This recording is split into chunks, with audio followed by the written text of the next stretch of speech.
Secretary of State Mike Pompeo said Friday that Washington has seen a significant reduction in violence in Afghanistan on the eve of the expected signing of a long-awaited, landmark peace deal between the U.S. and the Taliban.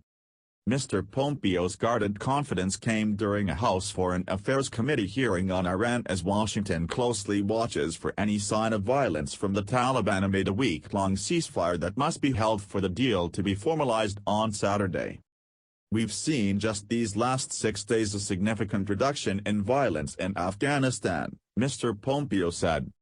He explained his department has been watching closely to see if the Islamic Republic of Iran begins to take even more active measures that undermine our efforts at peace and reconciliation in Afghanistan and, just as importantly, put our American soldiers who are on the ground there, both in the Kabul area and the West, at risk as well. 1 week prior, the U.S. announced a breakthrough in negotiations with the Taliban after a year and a half of talks in an effort to wind down the longest military campaign in American history and bring home more than 12,000 U.S. troops still in the country.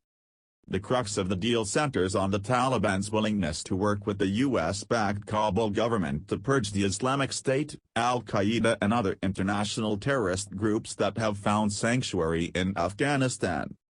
The Pentagon is pushing to keep at least a small contingent of U.S. Special Operations Forces in the country to deal with the terrorist threat.